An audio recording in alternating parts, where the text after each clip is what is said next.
हमारे साथ बातचीत करने के लिए करण है जयपुर से। करण नमस्कार, सवाल पूछिए अपना। जी मैडम, मेरे पास ऑरिकॉन एंटरप्राइजेस और तन्ला सॉल्यूशन के शेयर्स हैं। तानला सॉल्यूशंस, दूसरा स्टॉक आपने कौन सा बताया? ऑरिकॉन एंटरप्राइजेस। ऑरिकॉन एंटरप्राइजेस, ठीक है। दोनों ही स्टॉक्स में आपका परचेजिंग प्राइस क्या है? ऑरिकॉन में 60 एंड तन्ला में 35 शॉर्ट टर्म लग गया था। ठीक है। राजेश, शॉर्ट टर्म व्यू है ऑरिकॉन एंटरप्राइजेस स्पेशलिटी केमिकल की सेगमेंट की कंपनी, 16 का परचेजिंग प्राइस है, 58.90 पर ट्रेड करा है। और दूसरा तानला सॉल्यूशंस, यहाँ पर खरीद भाव इनका 35 रुपए का है, 37 पर है, क्या करें? देखिए ओरिकॉन का जो सपोर्ट दिखता है वो रफली है 58 के आसपास, that is 200 EM level. Overall चार्टिकली अगर देखो तो इसने जो शॉर्ट टर्म इसका जो सपोर्ट था, जो ट्रेंड सपोर्ट था, अप ट्रेंड का जो सपोर्ट की बात कर रहा हूँ मैं, रफली 62 के आसपास था। तो 62 तोड़ के तो मुझे लगता है शॉर्ट टर्म में इसमें वीकनेस है। प्रोबेबिलिटी यही कहती है कि एक बार के लिए ये करेक्ट हो जाए। रफली जो मुझे दिखता है वो रफली है 51-52 तक। तो शॉर्ट टर्म के लिए तो मुझे लगता है कि उन्हें एग्जिट लेना चाहिए क्योंकि चार्टिकली इतना स्ट्रांग नहीं है। जी, अगले कॉलर हमारे साथ शंकर हैं जमशेदपुर से। शंकर नमस्कार, सवाल पूछिए अपना। नमस्कार मैडम। नमस्कार मैडम। मैडम मेरा सवाल गौरव शाह से है। मैं गौरव शाह का हूँ मैं। तो मैडम एसबीआई के साथ एसबीआई पर क्या जानना चाहते हैं आप? मैडम मेरा एसबीआई पे मैडम इसका रिजल्ट कब निकलेगा, तो कब आने वाला है? 80 और दूसरा मैडम 150 तक आ सकता है क्या मैडम? मैं लॉन्ग टर्म इन्वेस्टर हूँ। ठीक है गौरांग, आपके लिए लेना चाहते हैं स्टेट बैंक ऑफ इंडिया पर, लॉन्ग टर्म इन्वेस्टर हैं। अलग अलग लेवल्स पे इन्होंने एसबीआई के शेयर्स खरीदे हुए हैं, हायर लेवल्स पर भी, हाल ही खरीद 160 के लेवल के आसपास की भी है, क्या करें?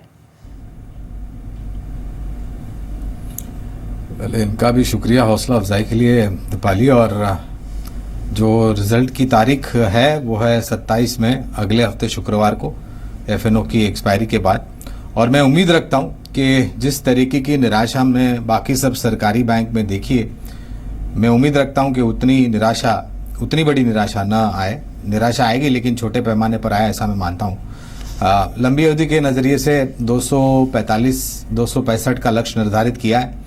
और अगर इनकी खरीदारी समीकरण जो है पूरा खरीदारी का, अगर 180 175 के नीचे है तो मैं इनको सभी निवेश में बने रहने की राय दूंगा लंबी अवधि के नजरिए से। अगले कॉलर हमारे साथ भरत है राजस्थान से। भरत नमस्कार, सवाल पूछे अपना। नमस्कार मैडम, मेरे को गौरांग शाह साहब को से पूछना है। पूछिए। हेलो, बताइए क्या मेरे को आइसर में मोटर 50 शेयर 290 के लिए हुए और यस बैंक 90 रुपए के लिए। आइसर मोटर्स आपकी कब की खरीद है? 2008 की। 2008 की खरीद है, हाँ। और यस बैंक भी 2008 की है, 90 रुपए में लिए हुए 150 शेयर। मैं गौरांग शाह को खम्बागणी बोलना चाहता हूँ। खम्बागणी बोलना चाहते हैं। गौरांग आपको सुन रहे हैं। गौरांग, आपके फॉलोवर तो हैं ही, लेकिन जिन प्राइसेस पे इन्होंने ये दोनों स्टॉक्स लिए हुए हैं, मतलब बहुत कम कॉलर्स ऐसे हमारे आते हैं शो में जिनको इतना ह्यूज प्रॉफिट हो रहा हो। 290 पर आइशर मोटर्स और यस बैंक 90 रुपए पर। दोनों स्टॉक्स अपने अपने स्पेस में लीडर्स हैं। तो भाया थारे को भी घड़ी खम्बा घड़ी। और जो निवेश है आप बने रहे पहले तो, और निश्चिंत रूप से आप यहाँ पर एक कवायद मैं बिल्कुल करूँगा कि आप कम से कम आपकी जो पूंजी है, जो निवेश की थी आपने 2008 में, वो तो घर ले आए। यानी उसके लिए आपको महज शायद 1 शेयर आइशर के बेचने पड़ेंगे और शायद 5 या 10 शेयर आपको यस बैंक के जो खरीदारी की है वो बेचने पड़ेंगे, या उससे भी कम शायद। तो उतनी कवायद करूंगा कि जो आपका 2008 में निवेश था वो पूंजी घर ले आए।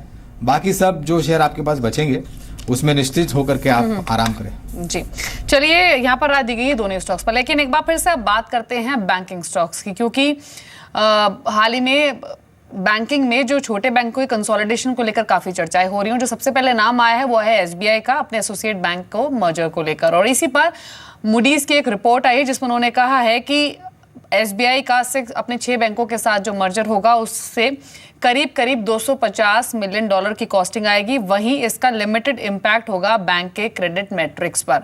इसी पर बातचीत करने के लिए मिस्टर श्रीकांत वडलामनी हमारे साथ मौजूद हैं, वीपी हैं मूडीज इन्वेस्टर सर्विस के।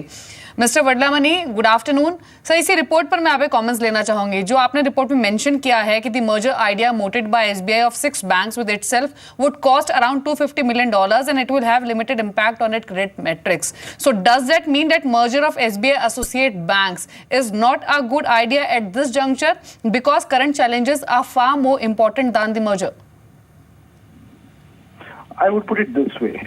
I think the merger of SBI with its associates make good strategic sense. I think it will have a positive impact over the near term, or the medium term. But at the same time, if you look at what the near-term challenges for the bank are, which are primarily in the form of asset quality and maybe something on capital, the merger doesn't address those issues. So that's why we think from a near-term perspective, it can't really have much of an impact. But from a medium-term perspective, if the synergies are able to be realized, then it makes strategic sense. So it means that merger will be good as a whole, but probably the timing of the merger is not suited. I mean, I think merger we think is good, but it does not address the concerns that are most relevant to the bank right now, which is asset quality. Okay. Also, Mr. Vadnamani, there have been many voices that this merger would not help much in terms of size gain, and also the merger of Associate Bank will bring all sort of challenges in terms of people, technology, product, branch integration, and it will reflect in years to come if it goes ahead right now. So what all challenges you see in this merger? I think it's important to highlight here that the merger of or any potential merger of SBI with its associate banks is quite different from any other consolidation move that can come on with the other public sector banks, for the simple reason that for a long time SBI already holds more than 75% stake in almost all its subsidiaries. There is already a lot of integration. For example, the managing director of SBI, there is one managing director in SBI whose sole mandate is to take care of the associate banks. So there is a fair degree of integration that's already there. I think the IT systems are pretty common. So the implications are twofold. Number one, the merger of these banks with SBI would definitely be much easier than the merger of any other two other public sector banks. But at the same time, the synergies that can be extracted from this will also be less than what could be extracted from, let's say, a merger of two other public sector banks. Right. Also, Mr. Vadlamani, I just wanted to take your one elaborate view on the overall banking scenario. This is very clear to everyone that public sector banks are passing through a difficult period with deteriorating asset quality and fast receding capital base. And in this situation, if we talk precisely about the State Bank of India, the bank need capital for absorbing many of the losses coming out of the stressed asset. And if the bank put this merger on table, then definitely it will put pressure on the capital situation of the bank. Sure. So actually that goes back to the $250 million number that you were referring to in the start. So the clear impact, obviously, that if the merger happens, then SBI will have to buy out the minorities, the minority interests in the associate banks. There, our point is that, of course, it has a negative impact, but it's very marginal. It's a 12 basis points decline in the T1 ratio, which is not too much. So in terms of the financial burden, in terms of lowering of capital, we think the impact is very much manageable. So that should not be a big roadblock as far as the merger is concerned. Well, thanks Mr. Vadlamani for joining us and talking to us on this.